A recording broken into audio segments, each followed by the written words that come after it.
The Washington, D.C. Admission Act, often referred to simply as the D.C. Admission Act, is a bill introduced during the 116th United States Congress.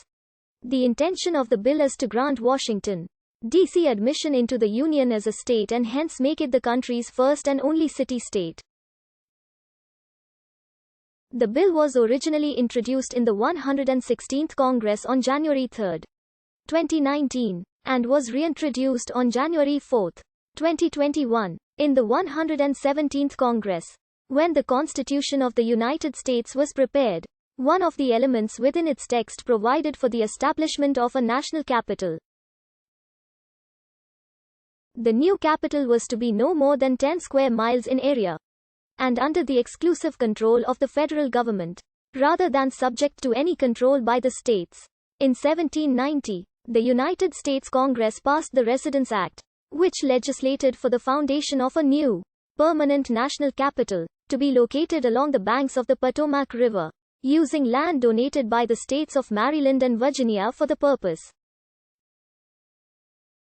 The area was a square shape, with each side no more than 10 miles long, providing a total area of a maximum of 100 square miles, and included both the new city being constructed along the north bank of the Potomac, which was named Washington in honor of George Washington, as well as the towns of Georgetown, Maryland, and Alexandria, Virginia. The area as a whole, which came to be called the Federal District, was named Columbia, after a poetic name for the United States.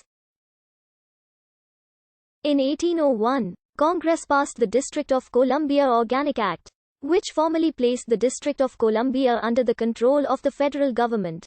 The district was also organized into two counties, Washington to the north and east of the river, and Alexandria to the south and west.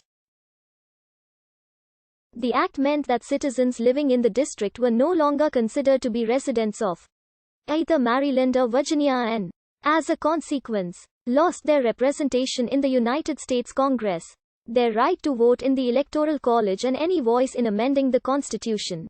Since the passage of the District of Columbia Organic Act, there have been many attempts to extend the right to suffrage to residents of the district, which have largely focused on amending the Constitution, or ceding the land making up its area back to Maryland and Virginia. In 1846, the area of the district south of the Potomac was successfully returned to Virginia, leaving it encompassing the northern half. However, it wasn't until 1961 and the passage of the 23rd Amendment that residents of the district were granted the right to vote in the presidential election.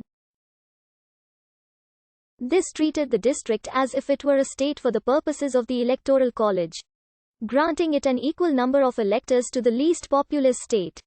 In 1970, Congress passed the District of Columbia Delegate Act, which allowed for the election of a single, non-voting delegate representing the district to be elected to the House of Representatives.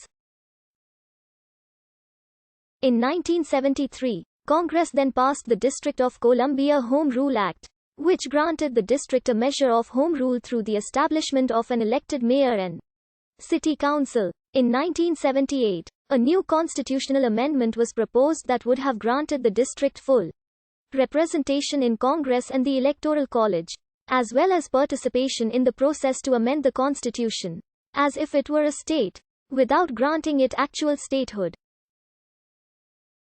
Introduced by Representative Don Edwards of California, the legislation passed Congress when the Senate approved it on August 22, 1978, requiring it then go to the states for ratification. However, included in the text of the amendment was a requirement that it complete the ratification process within 7 years, by the deadline given, which was August 22, 1985. Only 16 of the required 38 states had ratified the amendment, meaning that failed to be adopted. The failure of the District of Columbia Voting Rights Amendment saw the beginning of concerted efforts to bring about statehood for the district. Even before the failure of the Voting Rights Amendment, voters in the district began looking at the statehood option. In 1980, voters approved the creation of a constitutional convention to meet and draw up a proposed constitution for a new state, in the same manner as other territories had prior to their admission as states. This was ratified by voters in 1982, with the plan for a state named as New Columbia. This constitution mandates the selection of a shadow congressional delegation of 2 senators and a representative to lobby Congress for statehood.